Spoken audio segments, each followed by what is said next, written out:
Okay, so the next talk is going to be way more down to earth about what we do right now with the toolbox we have right now. And actually, I'm not really directly going to talk about AI, but more about how do we put an AI-enabled product on the market as a medical device.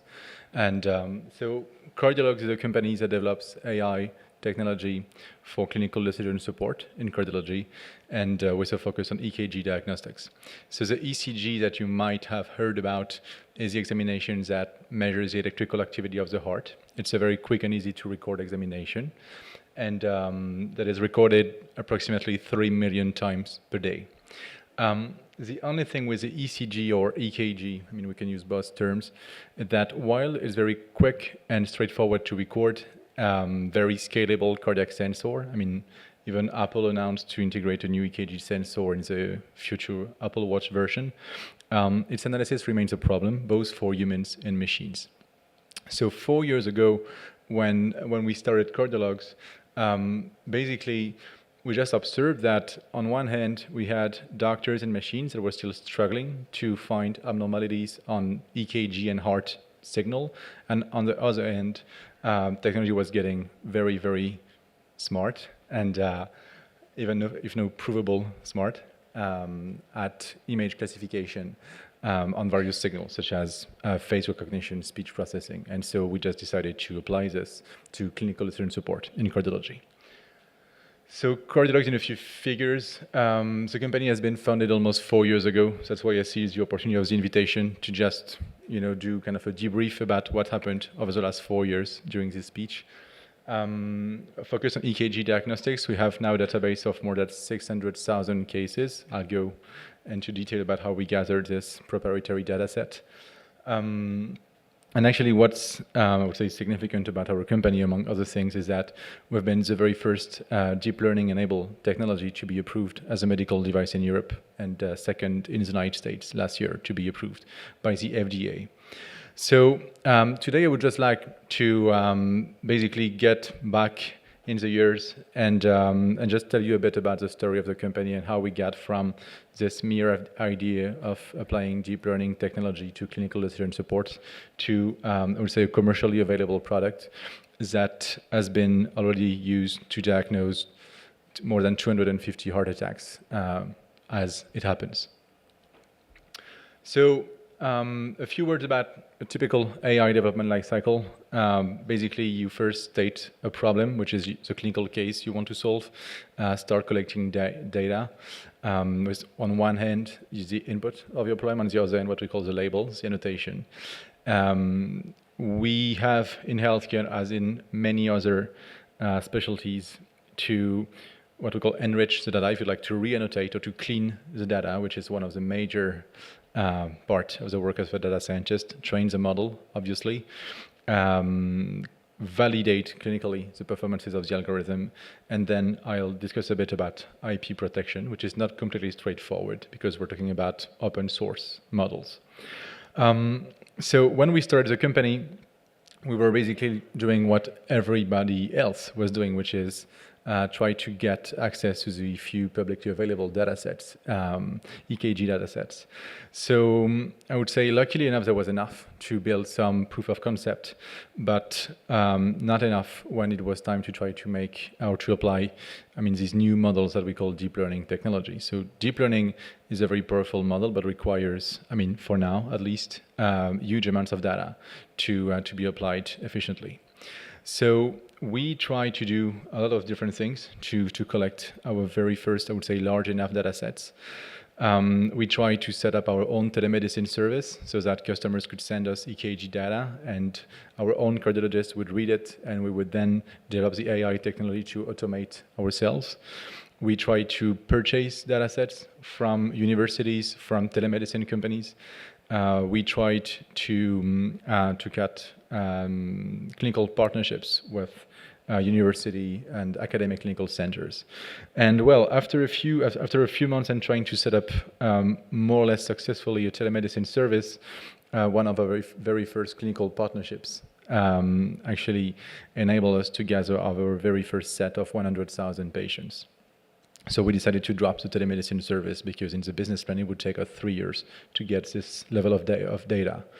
So when we received the very first data set, we basically received 100,000 raw EKG data and the interpretation of the physician as written in free text in the EMR, which was not, that we could not use directly.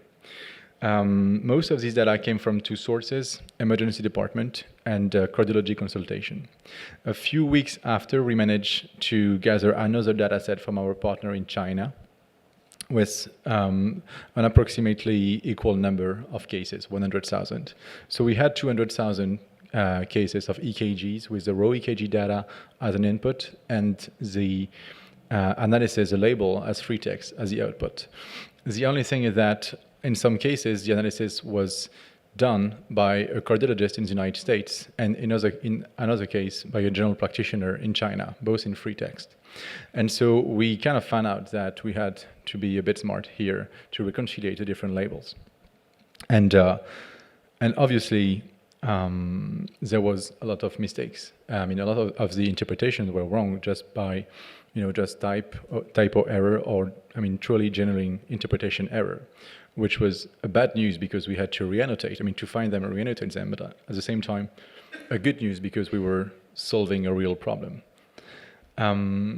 So basically, what we've done, it took us a year to build what we call an ontology, which is kind of a standard representation of cardiac disorders, and to be able to train the machine and to reannotate all the different labels and map them on a unique standard system, and to be able to basically map the free text Chinese interpretation interpreted by GPs to the cardiologist level annotation from the United States.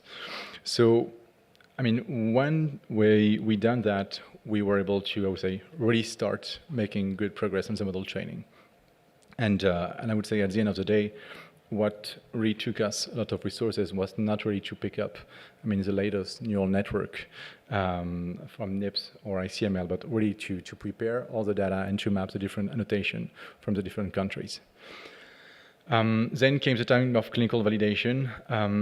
There was, I would say, nothing real, particular to AI or to deep learning here. It was kind of a standard clinical validation protocol. So for every single EKG case in the validation set, we had it revalidated by 3 different cardiologists. And surprisingly enough, approximately a third of the EKG case, we couldn't get consensus by the experts. So, that's something we put in our clinical validation workflow and moved on.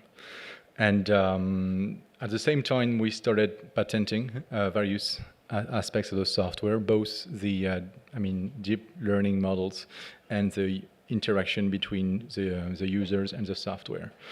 Some of these patents are still pending, so I cannot give you, I would say, a throughout feedback about IP protection. What we see out on the market right now is IP protection of the user interaction between the AI and the user, which can be the cardiologist or or the technician, not so much on the models themselves.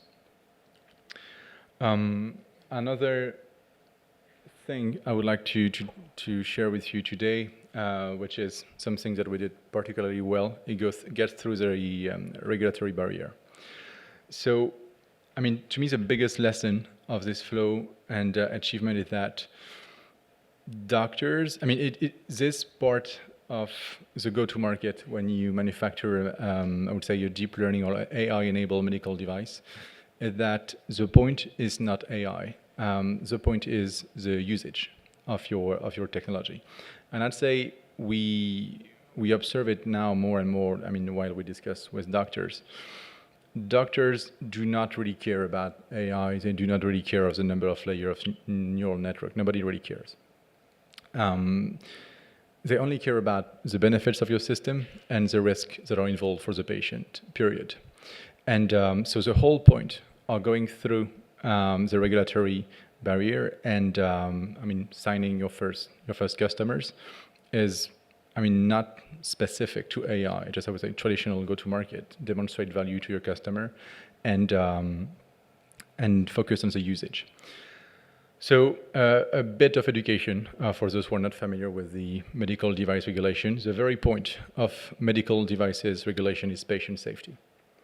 And that's it. I mean, everything you do and everything you document must be seen through the prism of patient safety, which means that nobody expects an AI to reach 100% sensitivity and specificity, which means 0 false negatives or 0 false. We know that's not going to happen, and that's never, even happened to the best cardiologist ever.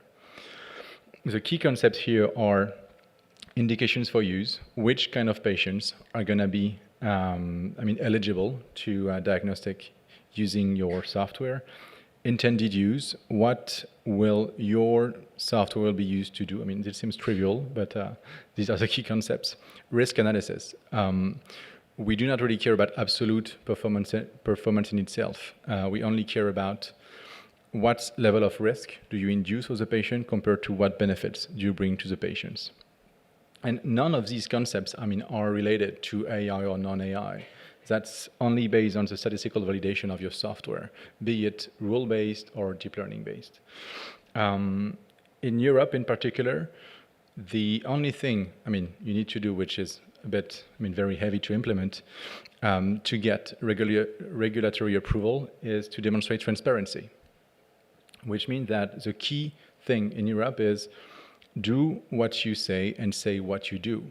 You can market a medical device in Europe that has kind of a crappy performances if you do not lie about the performances. It's the responsibility of the doctor to purchase your equipment for diagnostic support. It's not the case for drugs or for implantable devices. But in the case of diagnostic support, transparency is the key and the only thing you need to be very serious about and are audited about when you go through regulatory approval. And so one last point. So this basically risk analysis-based framework for medical devices go-to-market is kind of does not depend on the nature of the technology, on the AI technology. We all, I remember having debates with, agents from the government about how are we going to regulate AI when algorithms start to make their own decisions about what's going to happen for the patient. Well, it's been the case for more than 40 years.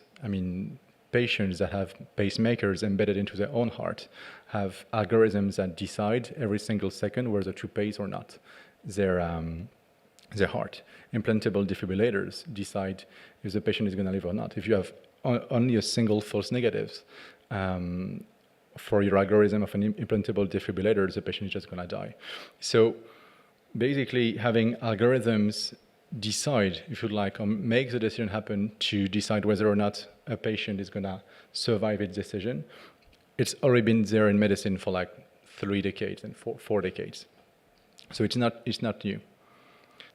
And the very last thing I wanted to tell you about is about value demonstration and revenue generation in clinical decision support.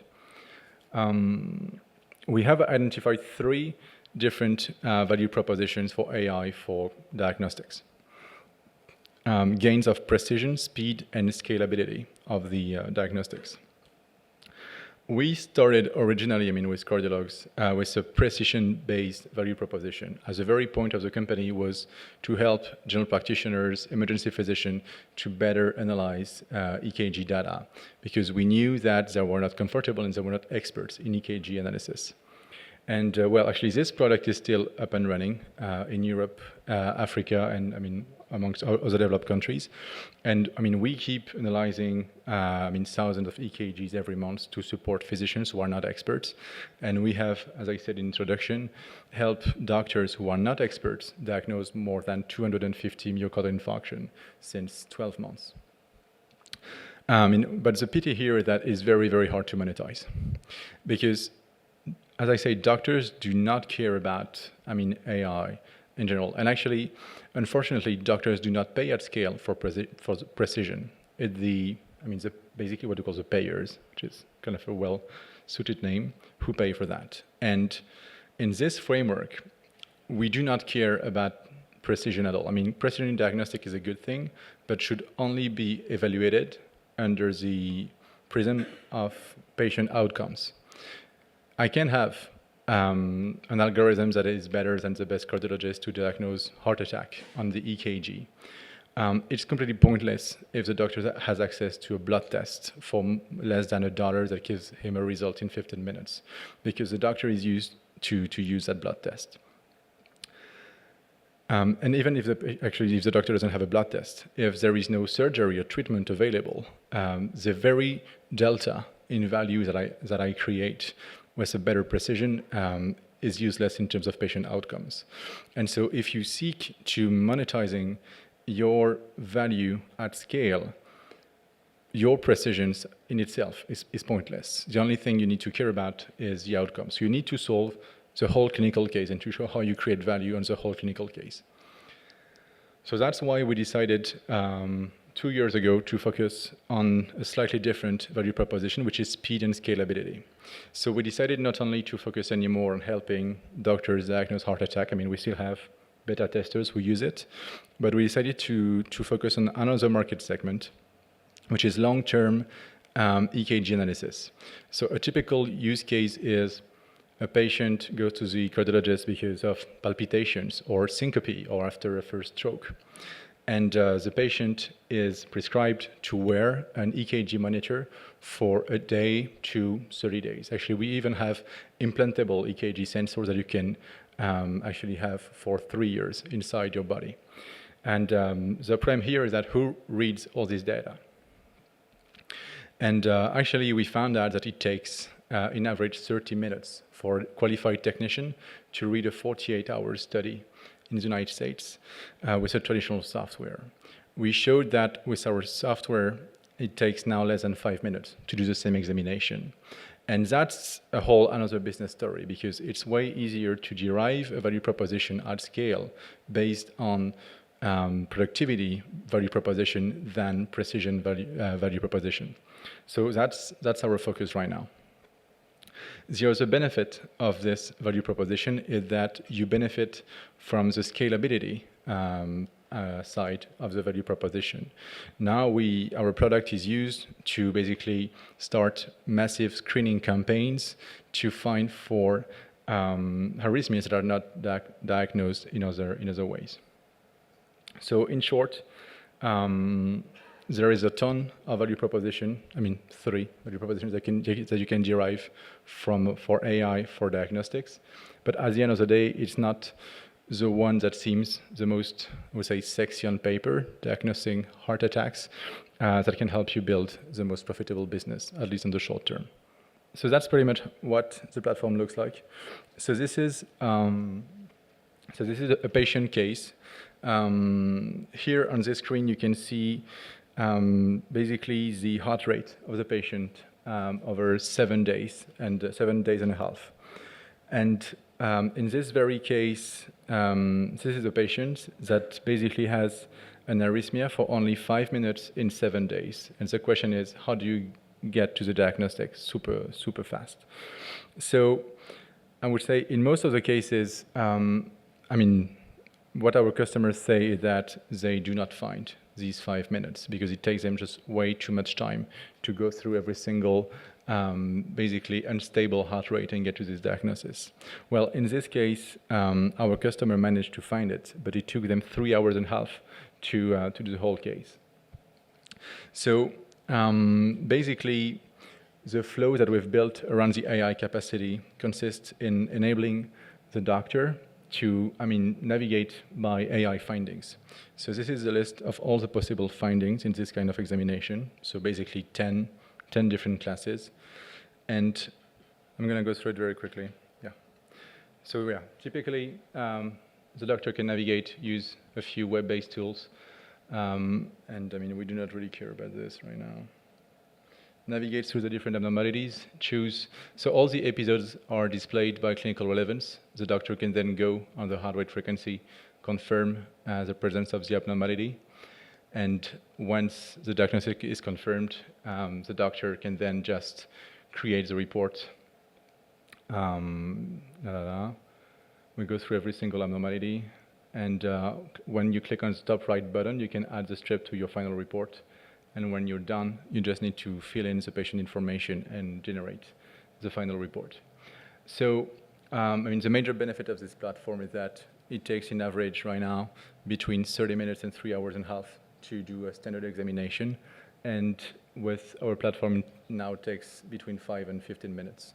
So that's, I mean, that's what we commercialize right now, and that we use to sell and to enable heart screening at scale. Okay, thank you very much, Yann. Thank you.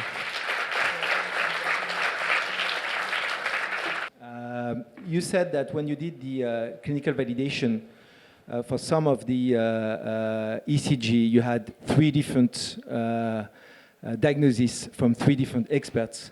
So how do you solve that? How did you solve that specifically? You know, how did you come up with the right solution for that? Or at the end, the model said for this kind of ECG, in fact, we're not sure about it, and these are the 3 possibilities, and then you let the doctor choose or make the final diagnosis. Well, what we learned is that it's really hard to teach a machine when even, I mean, the best supposed humans in the world do not agree about what's going on with this patient.